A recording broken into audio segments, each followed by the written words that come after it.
Kasus kekerasan terhadap anak masih marak. Hingga pertengahan tahun 2023, laporan kekerasan yang dialami anak kian memuncak. Data KPAI sebut hingga pertengahan tahun, tak kurang dari 1.600 kasus kekerasan terhadap anak sudah terjadi.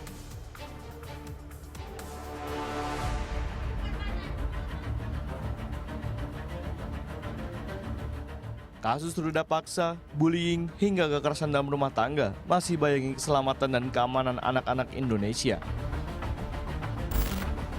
Beragam laporan yang masuk ke sejumlah lembaga dan instansi terkait sebut kekerasan terhadap anak belum juga surut.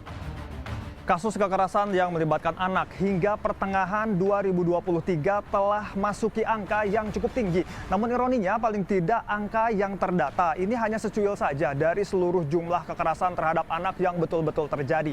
Dan relasi kuasa masih dianggap menjadi faktor utama yang membuat korban dan lingkungan diam.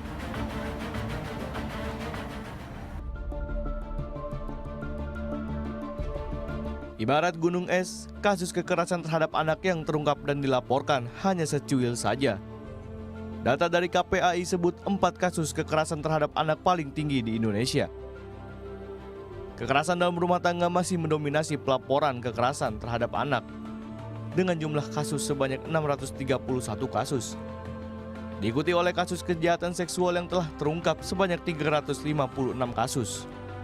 Kasus lain yang membayangi kedua kasus tersebut adalah kekerasan di sekolah yang capai angka hingga 101 kasus.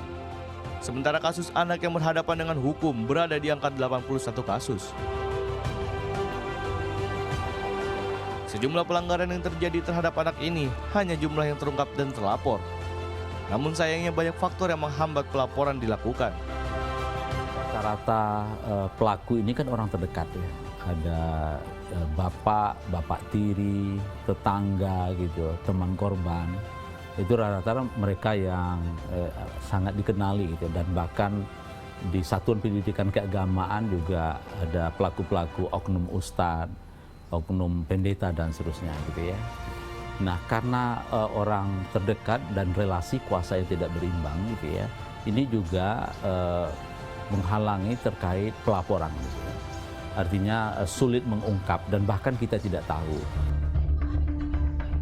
Dalam upaya mencegah kasus kekerasan terhadap anak agar tidak semakin memuncak, diperlukan adanya kesadaran diri dari lingkungan sekitar. Dicamkan adanya pasal di Undang-Undang Perlindungan Anak yang menegaskan siapapun yang mengetahui ada kekerasan terhadap anak diam saja, tidak berusaha menolong atau minimal melapor, itu juga bisa terkena sanksi pidana. Jadi dalam hal ini salah satu yang juga kami cetuskan dari LPAI adalah gagasan Sparta, seksi perlindungan anak di tingkat rukun tetangga. Jadi setiap RT mohon juga ada tambah satu seksi lagi, yaitu seksi perlindungan anak.